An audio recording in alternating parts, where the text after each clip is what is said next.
Muito bem, amados. Hoje, eu vou procurar ser sucinto, mas a gente vai dar uma passeadinha na Bíblia, tá? Pouca coisa, não vamos muito longe não. Vamos dar uma passeada, mas tudo ali perto.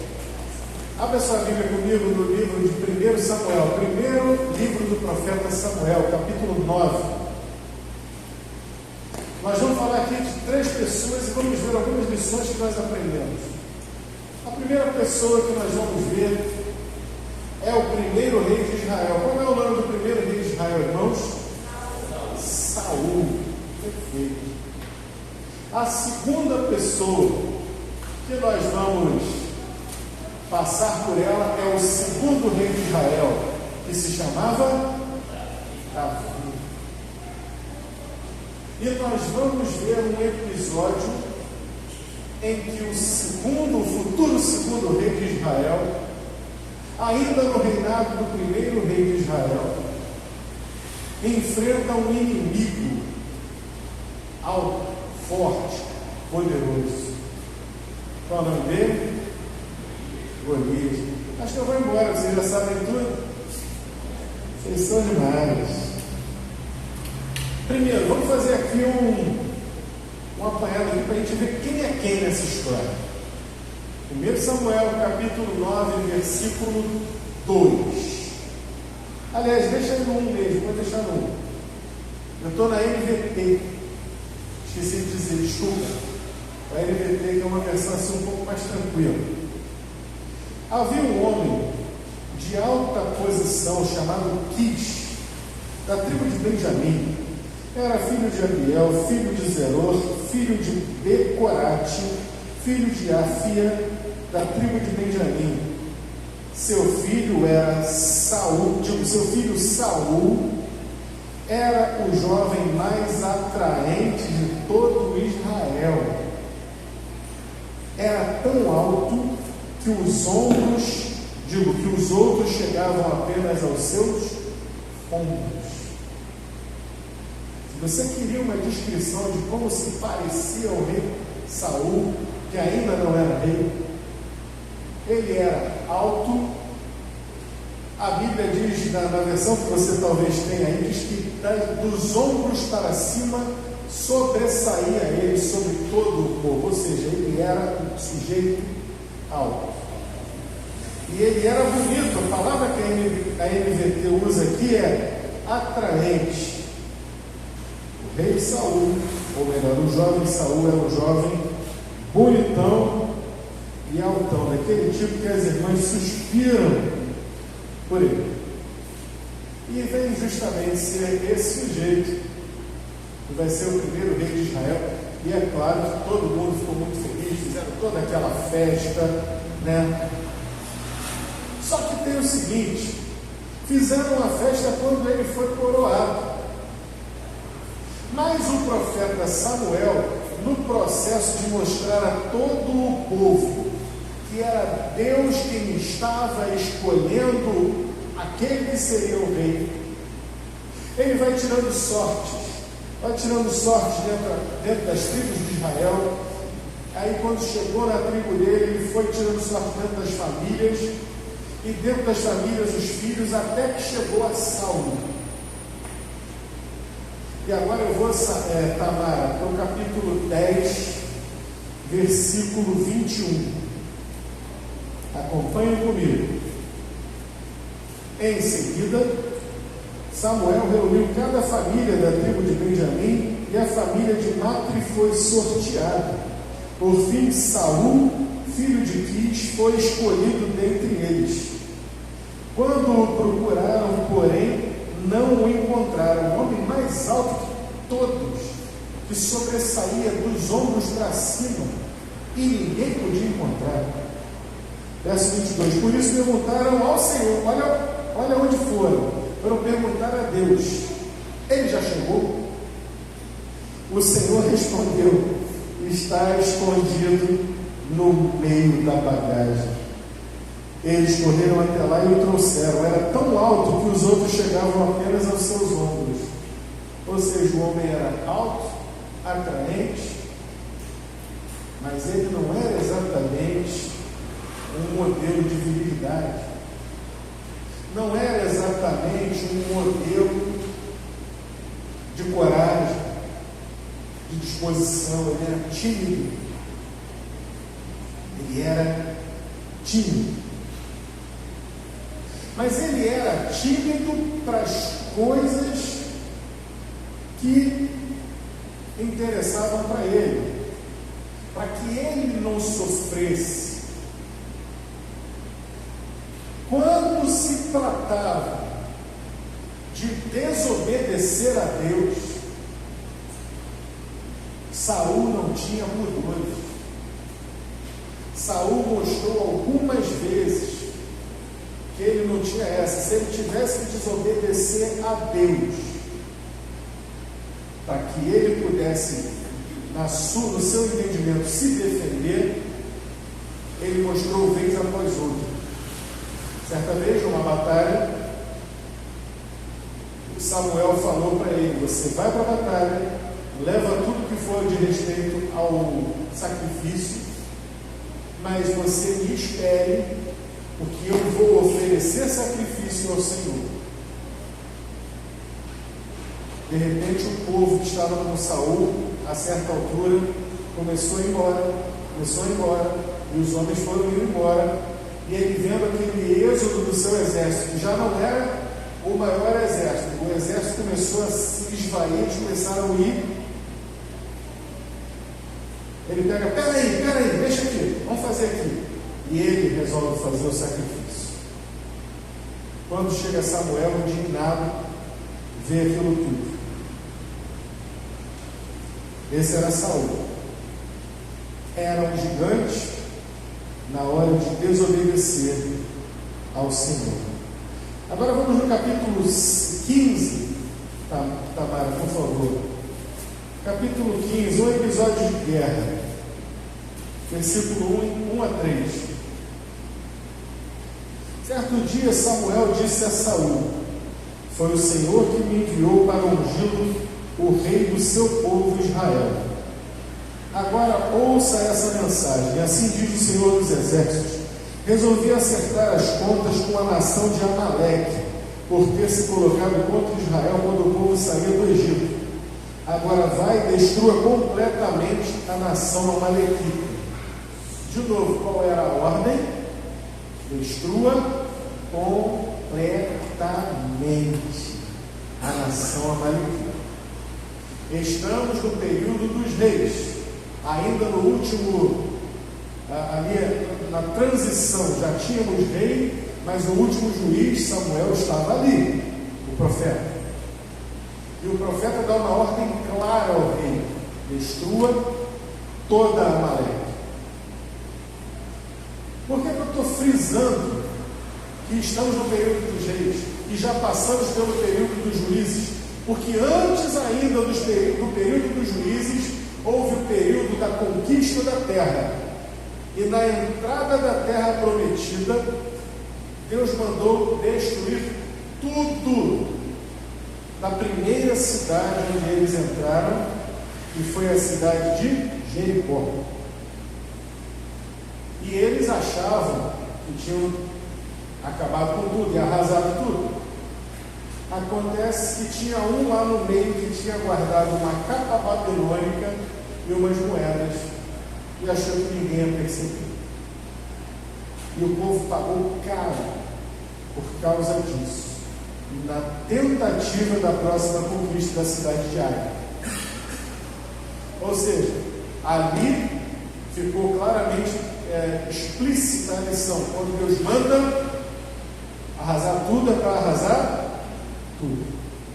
Nós estamos dizendo agora: Saul podia ser um sujeito tímido, podia ser tímido, mas quando se tratava de desobedecer ao Senhor, Tamara, aí mesmo, no versículo 7, Saul foi na guerra lá. Olha o que ele fez: atacou e derrotou os amalequitas desde Avilá até Sur, ao leste do Egito. Até aqui, parabéns, Saul.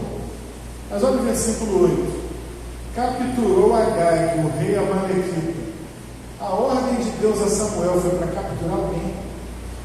Não, era para exterminar. Capturou Agag, bem como, versículo 9 agora, Saul e seus homens pouparam a vida de Agag, bem como o melhor das ovelhas, do gado, dos bezerros gordos e dos cordeiros.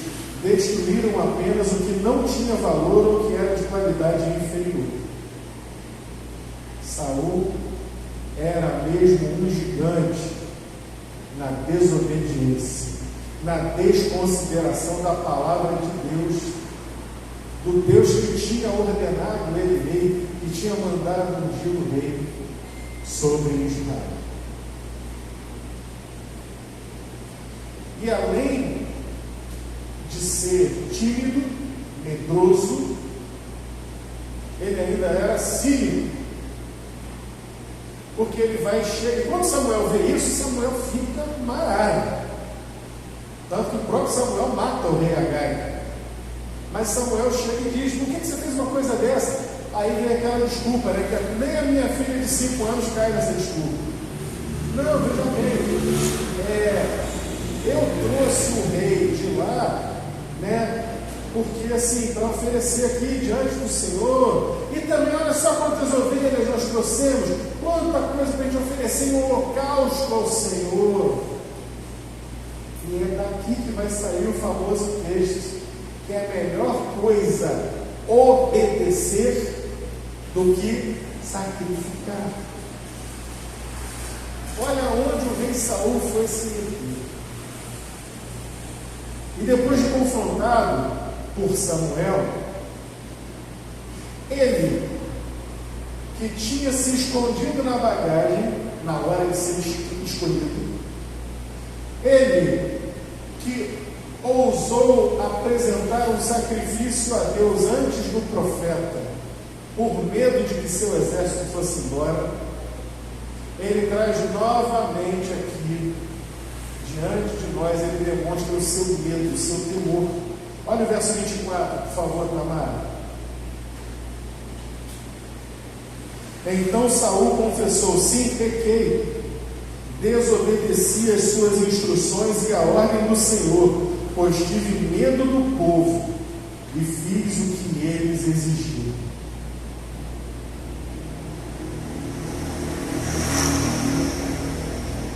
O homem tinha tudo. Ele era alto, dos ombros para cima. Ele era rei, coroado e ungido de Israel, de todo Israel. Ele era a autoridade máxima, humanamente falando, daquele rei. No entanto, ele demonstra um temor e um medo no seu coração. Os mais antigos usariam uma palavra que define melhor, uma tibieza de coração, uma fraqueza profunda de caráter e de crença de que aquele era o povo de Israel, aquele era o povo de Deus, aquele era o povo escolhido por Deus, que o Senhor trouxe do Egito, que fez conquistar aquela terra. Nada disso passou pela cabeça de Saul. O que passava pela cabeça de Saul é: bom, eu tenho que livrar o meu lado, ninguém está vendo o meu lado, eu tenho que me aliviar disso aqui. Esse era Saul, rei de Israel. Mas agora eu vou apresentar a vocês um menino. Tamara, capítulo 16, versículo 11. Quando o Senhor, aqui no capítulo 16, diz para Samuel: olha, cansei do Saul, passou dele o reino, vamos ungir outro, você vai ungir. E aí ele vai, e por fim ele chega à casa de Jessé e passa em revista todos os filhos de Jessé, do maior até o menor que ele encontrou. E Deus não confirmou nenhum deles. E aí o profeta coçou a cabeça. O profeta Samuel era acostumado a ouvir a voz de Deus desde menino, quando estando lá no quarto à noite, dormindo lá na casa de Eli, ele escutava o Senhor chamando: Samuel, Samuel, eis-me aqui, Senhor. Samuel sabia que Deus havia falado. Samuel poderia ter tido uma postura parecida com a de Saul. Olha, eu fiz a minha parte, procurei no maior, não era, o outro não era, o outro não era, cansei. Olha só, se Deus quiser, ele apresenta aí quem vai ser. Não, Samuel fica naquela dúvida de: não, mas eu vou cumprir a ordem de Deus. E quando chega aqui no versículo 11, ele vai indagar ao pai de Davi. Então Samuel perguntou: são esses todos os seus filhos? Jessé respondeu: ainda tenho o mais novo. O pai nem sequer considerava o mais novo.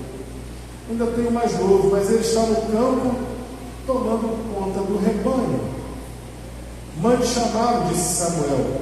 Não nos sentaremos para comer enquanto ele não chegar. Verso 12. Jessé mandou chamá-lo. Era um jovem ruivo, de boa aparência e de olhos bonitos. O que a Bíblia está dizendo aqui sobre sobre Davi? Era um jovenzinho, bonitinho, e talvez na sua Bíblia diga assim: de aspecto gentil. A Bíblia de alguém aí diz isso? De bom aspecto, de aspecto gentil, de boa aparência. Ele era um garoto assim, de aspecto gentil, de boa aparência, um bom menino. Mas aos olhos humanos ele não era mais que isso, ele era apenas um menino. Até que, porque Deus não vê como vê o homem. Falava isso hoje de manhã, que o Senhor escolheu as coisas loucas desse mundo para confundir as sábias. Ele escolheu as coisas fracas deste mundo para confundir as fortes. Ele escolheu as coisas que não são para confundir as que são ou acham que são. Esse é o nosso Deus. Então, no capítulo 17, a Bíblia nos apresenta todo o episódio em que Golias se apresenta diante de Israel. De novo, quem era o rei de Israel nesse momento? Saul. Davi já estava ungido rei, mas não era o momento dele. Ele era apenas um menino de boa aparência, de olhos bonitos. Quando a Bíblia quer dizer que a pessoa é bonita, muitas vezes ela vai falar dos olhos. Assim como falava que Raquel era bela, mas Lia tinha os olhos baços. Os olhos não eram muito bonitos, uma coisa assim. Quer dizer que Davi era bonitinho. Era um jovenzinho bonitinho. E o seu pai manda que ele vá à frente de batalha, procurar seus irmãos, principalmente o mais velho, Eliabe.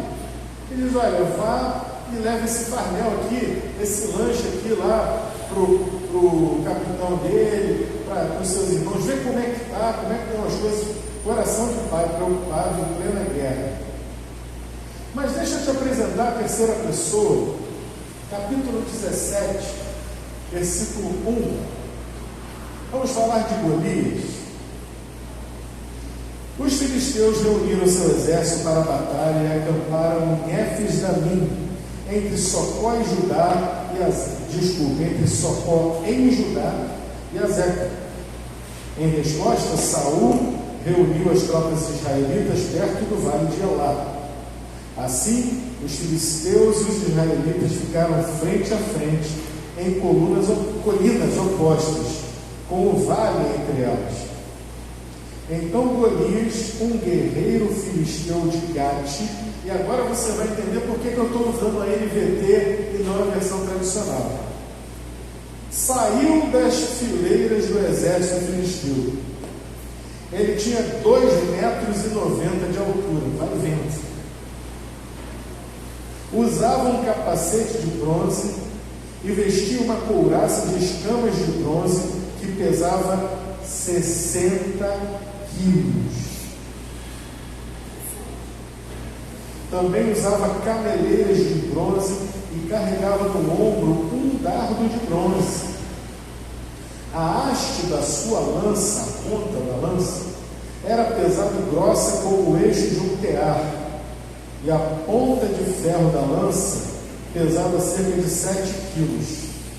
Seu escudeiro, coitado do escudeiro, carregava isso tudo também, caminhava à frente dele. Você imagina um homem, aqui, esse pé direito aqui, isso aqui tem 3 metros, isso aqui era a altura do Golias. Eu aqui em cima desse patamar onde eu estou aqui, eu estou na altura do Golias. Já pensou, Paulo Batista? Vai encarar? Estava de Saúl, se escondia no meio da bagagem, ó. Estou fora. Mas é 2,90 metros de altura. Só de couraça o homem carregava 60 quilos. Aí você pensa, 60 quilos de couraça. Meu pai, quanto pesava esse homem, Paulo Convertido? Devia pesar uns 200 quilos. Porque o que é 60 quilos para quem tem 200 quilos? É nada. O homem devia ser uma tora. Assustador. E ele faz toda aquela cena que a gente já sabe, né? Tem uma colina de um lado, uma colina do outro, e um vale no meio. Mas não é assim, um morrinho aqui, um morrinho ali, um valezinho aqui. Não é um negócio gigantesco, uma proporção gigantesca. Lá pelas tantas, ele vai no meio daquele vale e faz a sua proposta indecente. Povo daí de Israel, vamos fazer o seguinte, vamos fazer um combinado aqui. Eu estou aqui representando o meu povo, os filisteus. Agora mandem um do lado de vocês, é o melhor guerreiro que vocês puderem apresentar. Mandem ele para cá. Eu e ele. O povo que vencer será o dominador, e o povo que perder será dominado, servirá ao outro povo. Essa foi a proposta.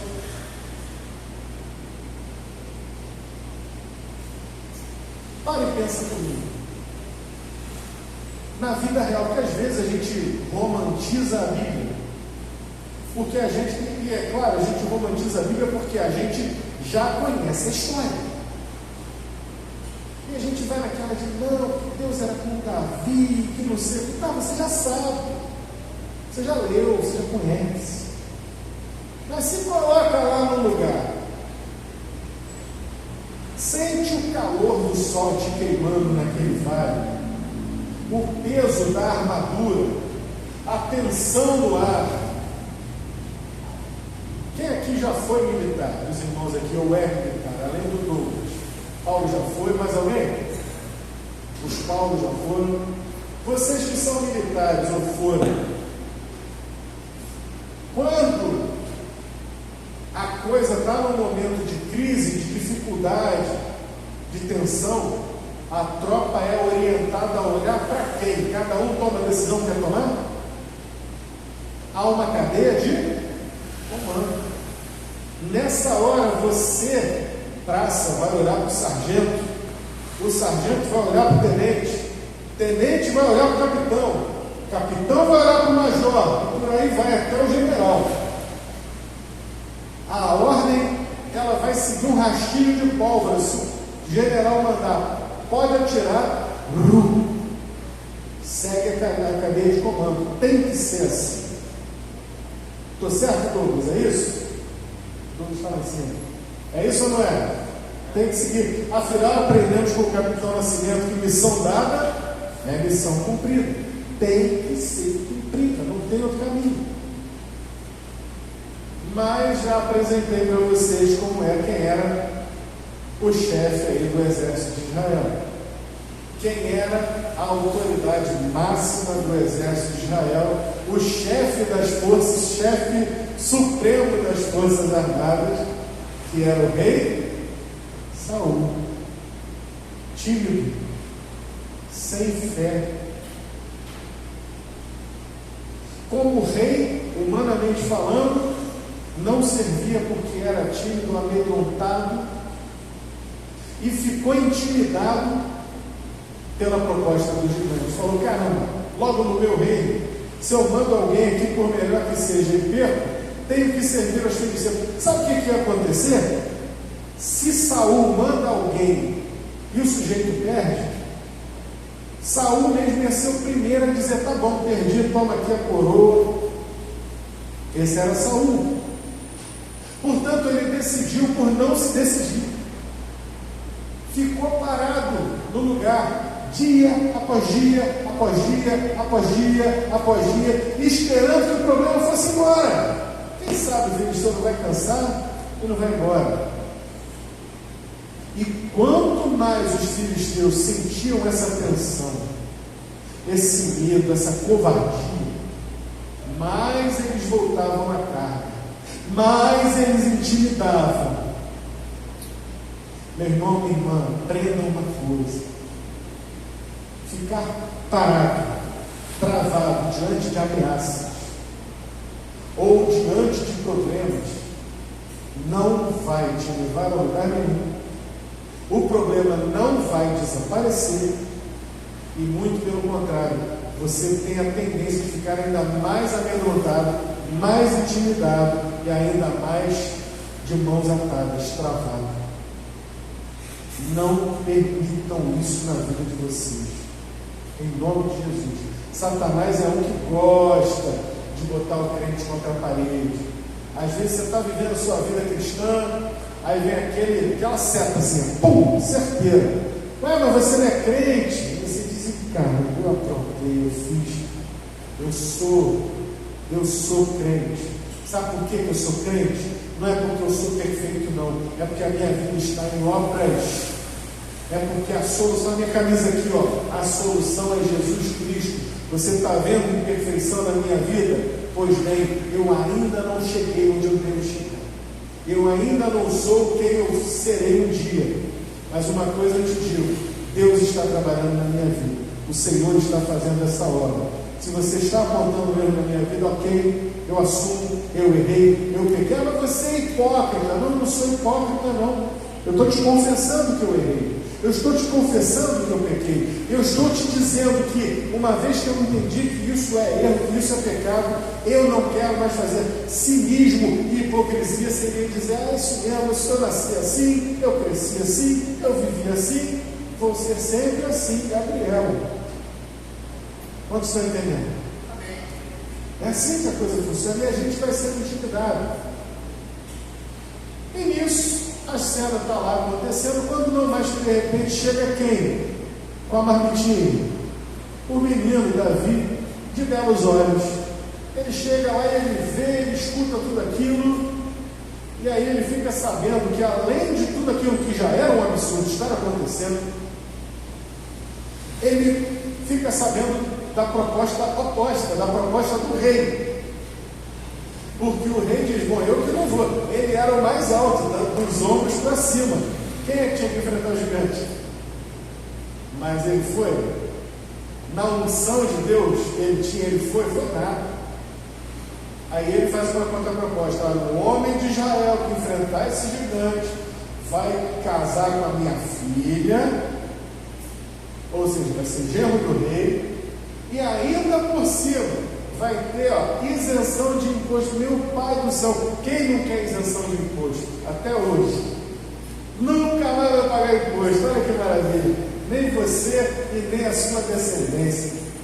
Aí Davi coça a cabeça: eu estou ouvindo certo? É isso mesmo? Aí o irmão dele não gostou, falou: rapaz, que isso? Que maldade é essa? Que malícia é essa no teu coração? Ele diz: opa, peraí, não é nada disso que você está pensando, não. É simplesmente uma questão de entender o que está acontecendo. E aí, Davi, que tinha ouvido tudo aquilo, as mesmas coisas que todo o exército de Israel ouviu, as mesmas coisas que o rei Saul, cá para nós, tímido, para usar a palavra devagar com ele, palavra tranquila, as mesmas palavras que estão ouvindo há dias, Pastor Davi ouviu uma vez. Agora, Tamara, por favor, capítulo 17, vamos começar no versículo 32. E aí Davi diz: vou cair para dentro. Olha lá, Davi disse a Saul: ninguém se preocupe por causa desse filisteu, seu servo vai lutar contra ele. Seu servo, no caso, ele. Saul respondeu: você não conseguirá lutar contra esse filisteu e vencer. É apenas um rapaz e ele é guerreiro desde a sua juventude. Ou seja, o rapaz que você é hoje, ele já foi há muito tempo, já tem muita força e experiência. Mesmo que ele fosse do teu tamanho, não dava para você. Davi, porém, insistiu: tomo conta das ovelhas de meu pai, e quando um leão ou um urso aparece para levar um cordeiro do rebanho, vou atrás dele, com o meu cajado e tiro o cordeiro da sua boca. E o animal me ataca, digo, se o animal me ataca, eu o seguro pela mandíbula e dou golpes dele com o cajado até ele morrer. Fiz isso com o urso, com o leão e o urso, e farei mesmo com esse filisteu incircunciso, pois ele desafiou os exércitos do Deus vivo. E disse ainda: o Senhor, que me livrou das garras do leão e do urso, também me livrará desse filisteu. Por fim, Saul, que não queria mesmo brincar nessa guerra, consentiu: está bem, então vá, disse, e o Senhor esteja com você, que o Senhor esteja com você. Então Saul deu a Davi sua própria armadura. Agora que você sabe quem é Saul, que você já entendeu a alma medrosa do Saul, você pode entender que estava saindo de cima de Saul, estavam saindo não um, mas dois pesos. O peso de ter que encarar aquela situação e o peso da armadura. É simbólico, como ele tira a própria armadura dele e dá para o Davi. Me livrei desse peso, bota sobre Davi, incluindo uma couraça e um capacete de bronze. Davi prendeu a espada sobre a armadura e tentou dar alguns passos, pois nunca tinha usado essas coisas. Não consigo andar com tudo isso, pois não estou acostumado, disse ele, e tirou a armadura. Pegou 5 pedras lisas no riacho e as colocou em sua bolsa de pastor, armado apenas com seu cajado e sua funda, e foi enfrentar o filisteu. Golias, com seu escudeiro à frente, caminhava em direção a Davi, rindo com desprezo do belo jovem ruivo. Gritou para Davi: por acaso sou um cão para que você venha a mim com um pedaço de pau, o cajado? E amaldiçoou Davi em nome de seus deuses. É aqui que está o ponto da virada. Amaldiçoou Davi em nome dos seus deuses. Venha cá, darei a sua carne às aves e aos animais selvagens, berrou Golias. Ali Golias deve estar aberto, aquele sorriso malicioso: é agora. Davi respondeu ao filisteu: você vem a mim com uma espada, uma lança e um dardo, mas eu vou enfrentá-lo em nome do Senhor dos exércitos, o Deus dos exércitos de Israel, que você desafiou. Ó Deus, fala conosco nessa noite, nos abençoe, em nome do Senhor Jesus, porque oramos. Amém. Meus irmãos, quantas coisas são, eu acho que esse texto, a cada vez que nós lemos, nós extraímos novas coisas. Ele é um texto de poder infinito, porque é o Deus de poder infinito que está falando aqui e se revelando nesse texto, nessa história de Davi e de Golias, mostrando que a fraqueza do homem na mão de Deus é poder, e que a força do homem contra Deus não é nada. Mostrando tantas coisas, que a timidez, e é uma coisa que a gente precisa ter nos nossos corações bem claro isso, Porque Apocalipse capítulo 20, versículo 8, vai dizer o tipo de gente que nunca, não, jamais vai entrar no céu. Os mentirosos não vão entrar no céu, por exemplo. Os adúlteros não vão entrar no céu, por exemplo. Mas também diz lá, os cães, os vis e os tímidos. Apocalipse capítulo 20, versículo 8. Você pode conferir na sua Bíblia, se você quiser. Os tímidos não entrarão no reino de Deus. Por que os tímidos não entrarão no reino de Deus? Porque lhes falta uma coisa que não agrada, sem a qual não se pode agradar a Deus. O que é a coisa sem a qual ninguém pode agradar a Deus? Fé. O sujeito não tem um pingo de fé na vida dele. E sem fé é impossível agradar a Deus. Saul não tinha fé, mostrou vez após vez que ele tinha fé, porque ele podia ver. Eu posso ver uma espada na minha mão, eu posso ver um exército sob meu comando. Agora, peraí, um exército do lado de cá, outro exército do lado de cá é outra coisa. Mas alguém para enfrentar o gigante, aí ele bugou. Aí ele não conseguiu enxergar onde estaria a saída, a solução para aquela situação. Davi, muito pelo contrário. Davi, ele podia ser pequeno em tamanho, ele podia ser jovem em idade, fraco em experiência, e era mesmo, experiência de vida. Era muito fácil para qualquer pessoa, inclusive para eu e você, se estivéssemos lá, desconsiderarmos completamente, dizer: esse garoto não vai dar nem o cheiro. O rei está doido, como é que ele manda esse menino para enfrentar um gigante? E o garoto não está nem de armadura. Pega um filisteu daquele lá com o dedo do gatilho assim, coçando, solta uma flecha, pum, acabou o garoto.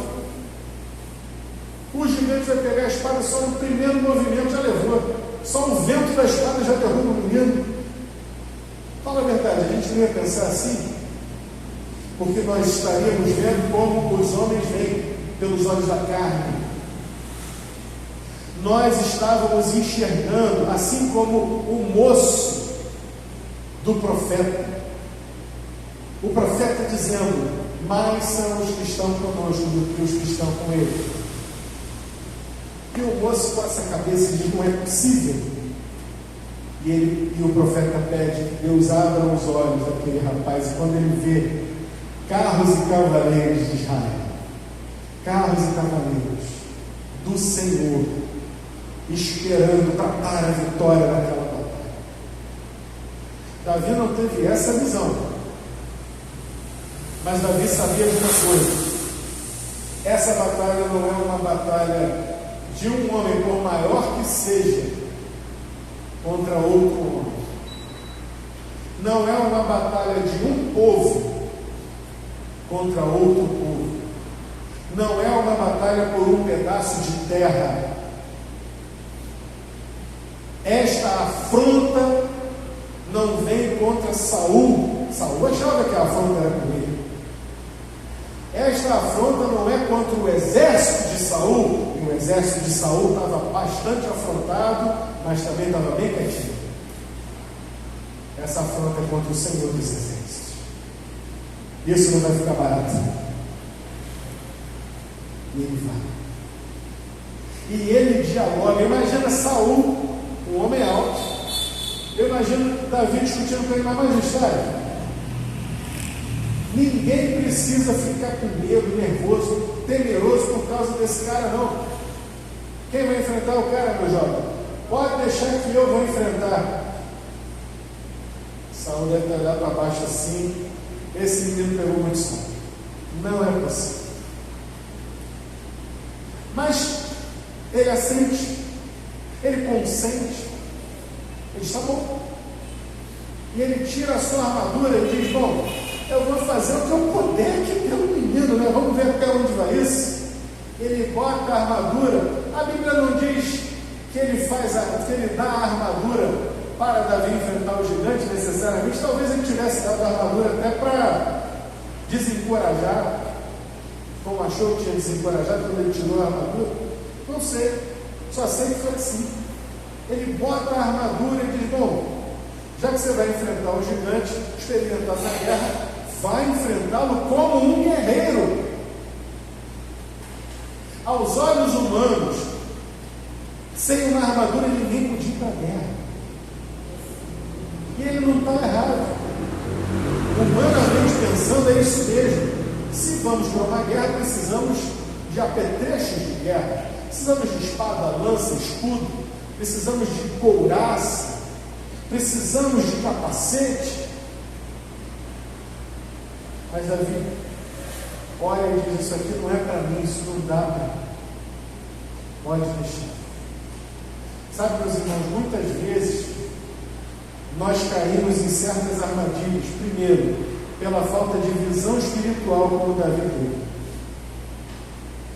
Igrejas, pastores, irmãos caem em armadilhas por não olhar além da visão humana. Para citar um exemplo corriqueiro, quantas histórias de pastores com ministérios abençoados e abençoadores nós conhecemos, não só pastores, mas líderes de um modo geral, que tinham tremendos ministérios e que esses ministérios terminaram por causa de um adultério. Todo crente sabe que na Bíblia está escrito que adultério é o quê? Pecado. Portanto, adultério é pecado. Todo crente sabe disso. O líder, muito mais. E o pastor, ainda muito mais. Como é que um homem de Deus cai, ou melhor, ninguém, já falei isso aqui, ninguém cai em adultério. Adultério se joga. Você precisa se jogar e precisa ter o consentimento do outro para adulterar. Senão não tem adultério. Adultério é difícil. Adultério não é bolinho, adultério não é fácil. Você precisa ter disposição de dois para cometer adultério. E quantas vezes encontramos por aí? Falta a visão espiritual. Poxa, essa irmã é muito atraente. Ela é muito bonita. E ela só tem olhos para mim, ela só olha para mim. Vaidade. Ele está olhando para si, ele é que está olhando para si mesmo. Ele é que está deixando de enxergar qual é o papel dele espiritualmente dentro da casa de Deus, dentro do lar dele.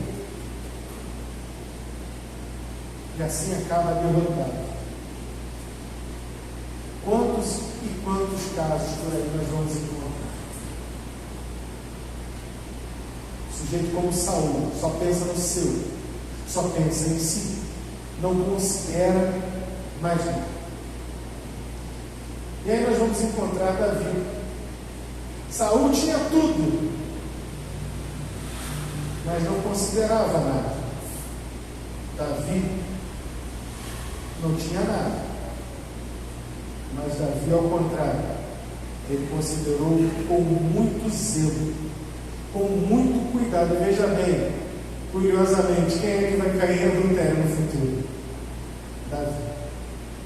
Nós vemos como nós somos humanos e pecadores. Mas Davi, quando estava ali, estava conectado com Deus. Ele estava ligado com Deus. Ele estava tendo uma visão espiritual da coisa e vendo. Não é uma batalha não é uma simples guerra entre exércitos. Aquilo ali é uma afronta ao Deus de Israel. E quando Davi para pensar na carne, a única coisa da carne que ele vai pensar é sobre a circuncisão. Ele olha para si, para o seu povo e diz: todos nós aqui temos a marca em nós, a marca de que somos o povo de Deus, a circuncisão. E é por isso que ele xinga. Eu imagino que devia falar até cuspindo esse circunciso. Esse homem não tem a marca. Ele não pertence ao Deus de Israel. Ele não tem uma aliança com Deus. Como é que vocês deixam um cara desse fazer essa presepada aqui? Deixa comigo. Vou matar no peito. Mas quando ele toma essa decisão, não é uma decisão fácil.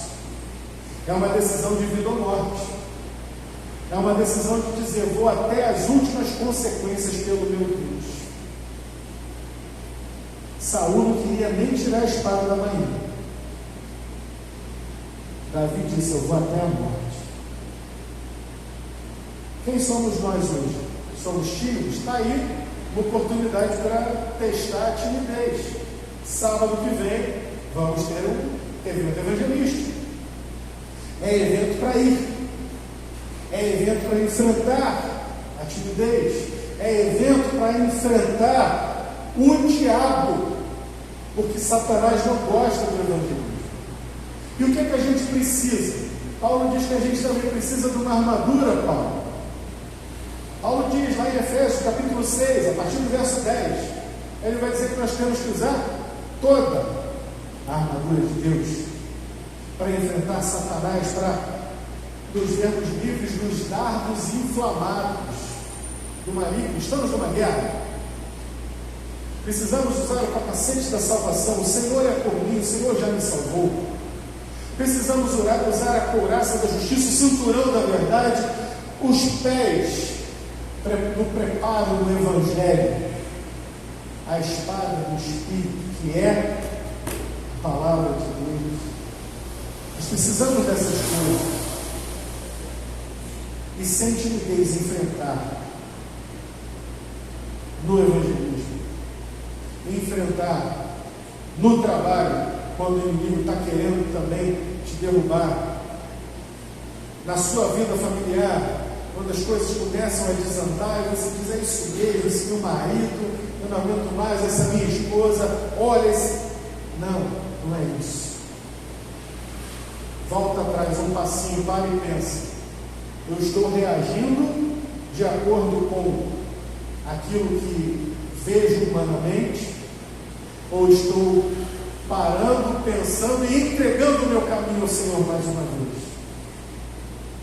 Porque no dia que eu botei uma aliança na mão da minha esposa, eu não botei entre só nós dois, foi diante dela, dos pais dela, foi diante dos meus pais, foi diante da igreja ali reunida, principalmente foi diante de Deus.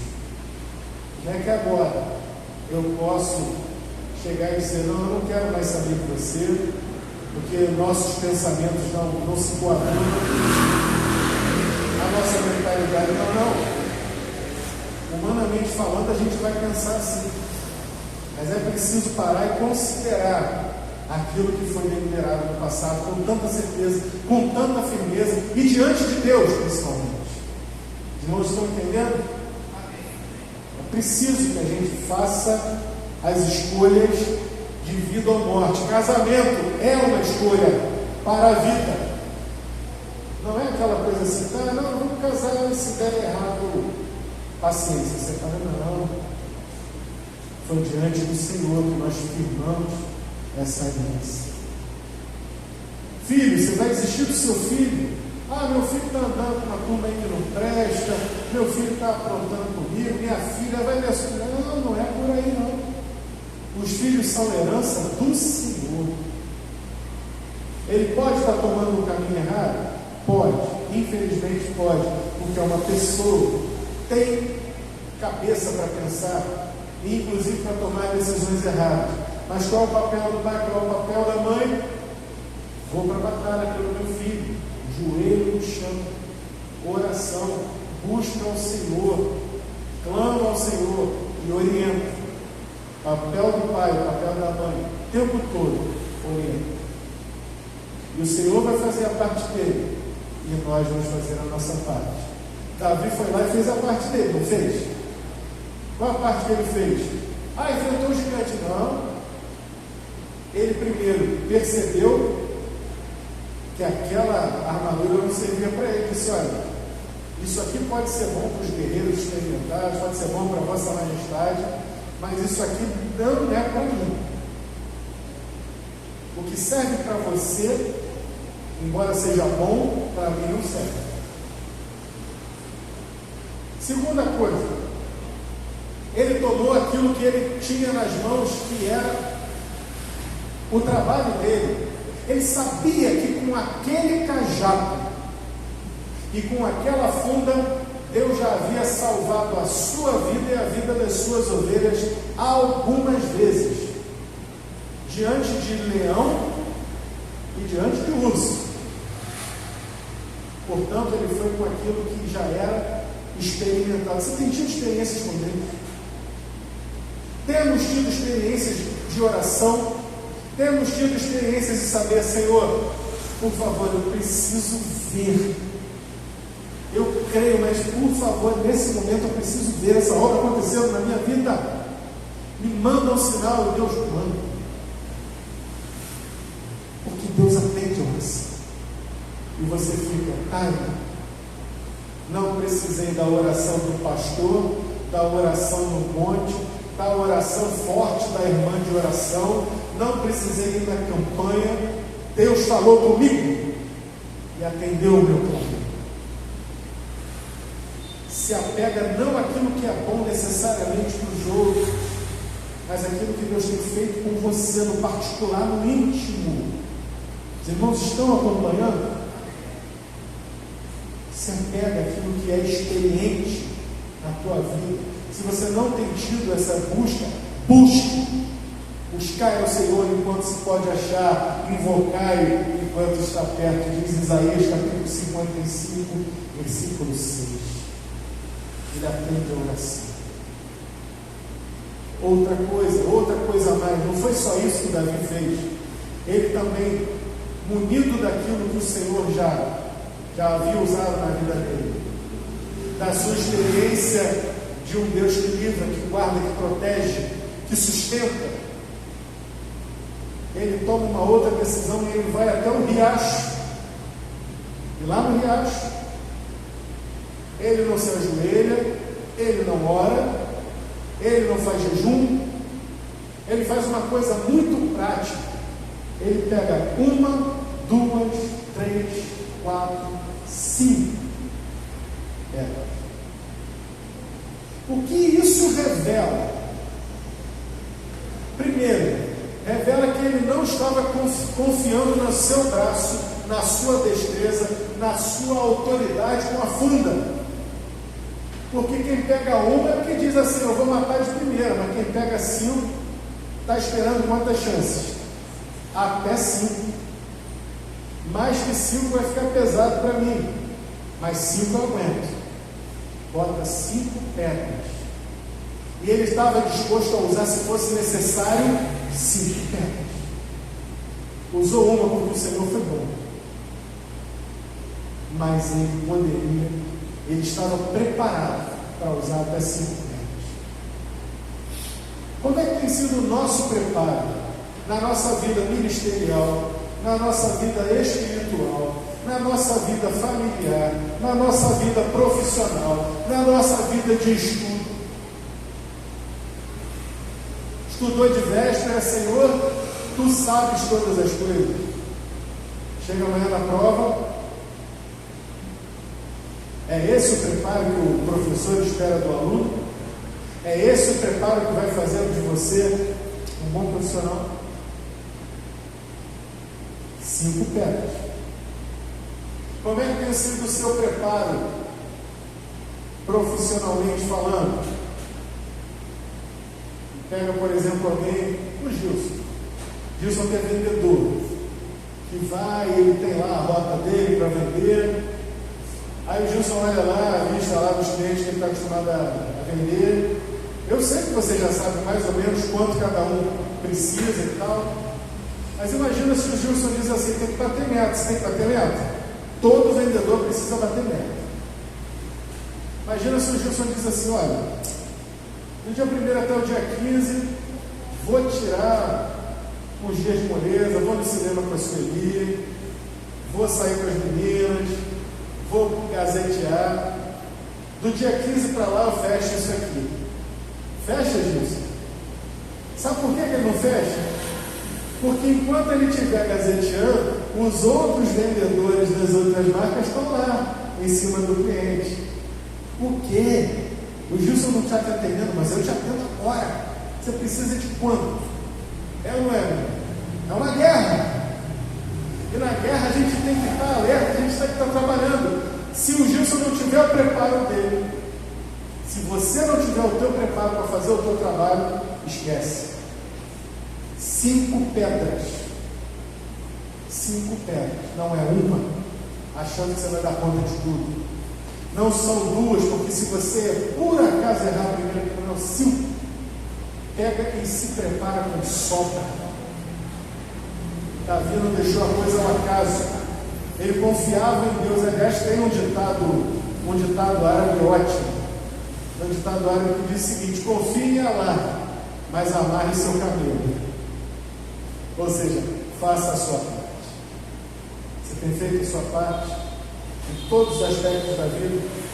Eu quero melhorar o meu casamento. O que você tem feito pelo seu casamento? Eu quero melhorar o meu relacionamento com a minha filha, com o meu filho. Está difícil, está complicado. O que você tem feito? Eu nada, ela que tem que vir a mim.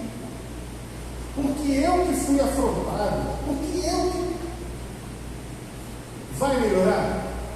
Quem é o adulto na relação? Quem é o mais velho na relação? Não, mas eu não tenho que me humilhar. Procura seu filho, procura seu filho. Veja como está a situação. Busque chegar a um consenso. Busque chegar a um acordo. Sabe o que é acordo? A palavra acordo.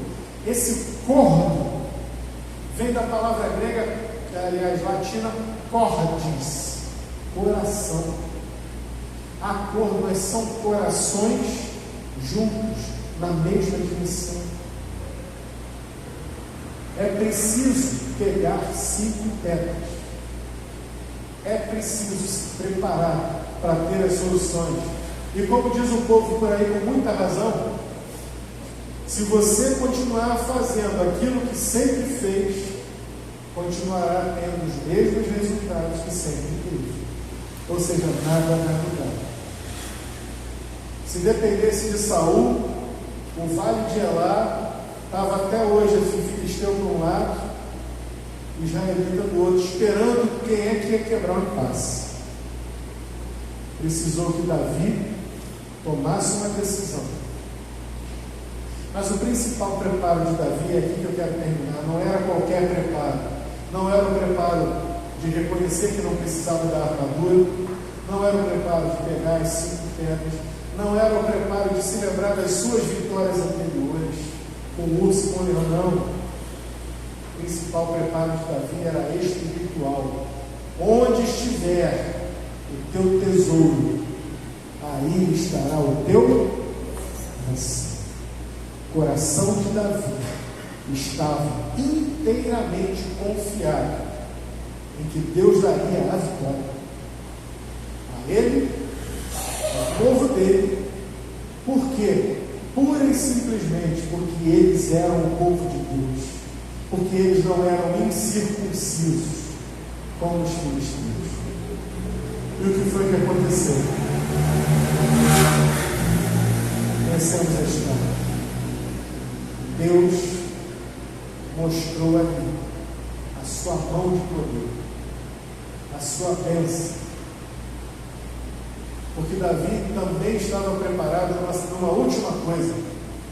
A preparação espiritual era a mais importante, mas ele estava preparado para o pós, porque tem gente que vai muito bem, né? Como diz o povo, a pessoa tem iniciativa, mas não tem acabativa.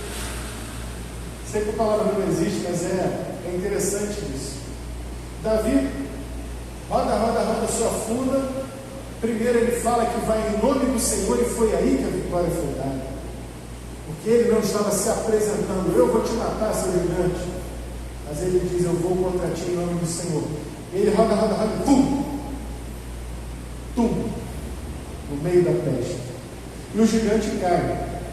O que Davi faz? Começa a pular. Aê, é nossa, é Israel. Foi isso que ele fez? Ele corre até o gigante. Ele tira a espada do gigante e ele corta a cabeça do gigante. Ele foi até o fim. Ele não ficou simplesmente naquela de, já fiz a minha parte, agora vamos lá, o exército entra. Não, ele diz, vou até o fim. Ele faz uma promessa ao gigante, eu vou dar a tua carne, pisados do céu. Ele dá, ele corta a cabeça do gigante. Nós temos ido até as últimas consequências, ou temos deixado as coisas morrerem na praia? Não, agora realmente esse ano eu vou ler a Bíblia toda. Vou ler a Bíblia toda. Começa janeiro, aquela fome. Quando chega em março, você já leu até julho. Aí você diz, não, estou acelerando demais. Aí começa, dá aquela meia parada, meia quebrada. Quando chega em dezembro, não leu a Bíblia toda. Não, agora eu vou ler os evangelhos, eu vou entender, eu vou fazer uma harmonia dos evangelhos aqui, entender e não ler. Esse ano eu vou aprender a ordem dos livros da Bíblia, porque é uma vergonha quando o pastor chega lá em cima e diz assim, vamos abrir em Obadias, e você não faz. E você diz, não, esse ano eu vou me dedicar à oração, eu vou ao culto de oração às 8 da manhã, vou ao culto de oração às quartas-feiras às 19 horas. Quando dá 19 horas, você está lá em casa, fazendo sabe Deus o que? Porque rompou a fome, porque você está acostumado a estar naquele horário da casa. 8 horas da manhã, domingo, muito cedo, não dá, realmente é complicado. Quantas coisas abandonamos pelo meio do caminho? Davi fez isso? Ele foi até o fim. Até o fim. Em nome de Davi, foi assim? Em nome do Deus de Israel. Irmãos, nós temos muito mais lições, eu vou até parar por aqui, mas nós temos muito mais lições que poderíamos sair desse texto. Se você não guardar nada do que eu falei nessa noite, guarda a questão espiritual.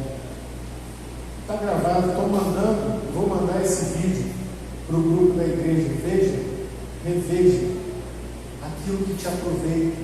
Tome notas. Tome decisões diante de Deus, ou melhor ainda, revisite decisões anteriores que você tomou diante de Deus.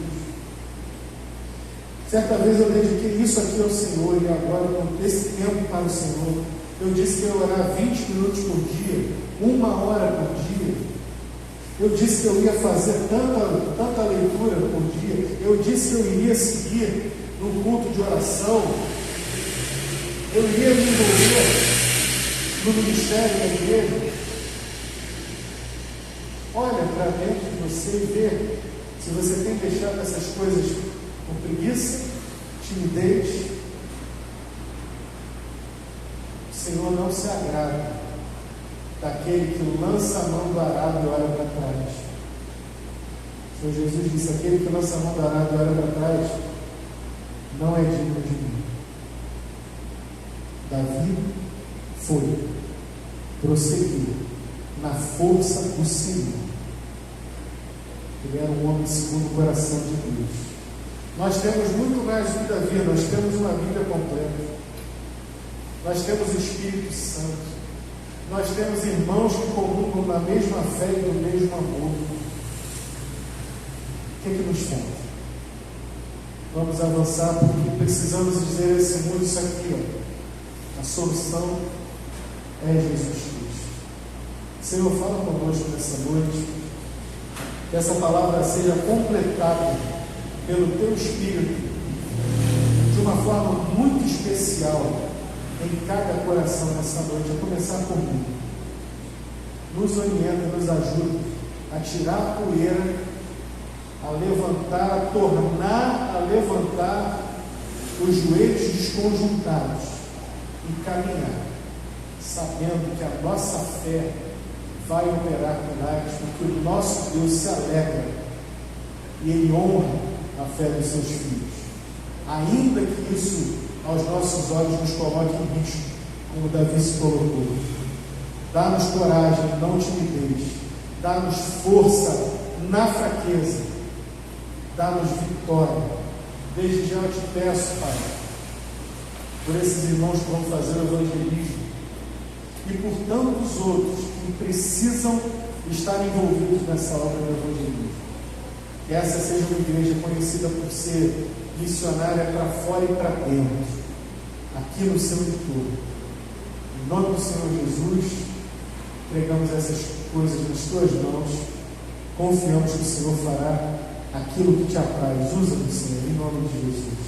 Amém.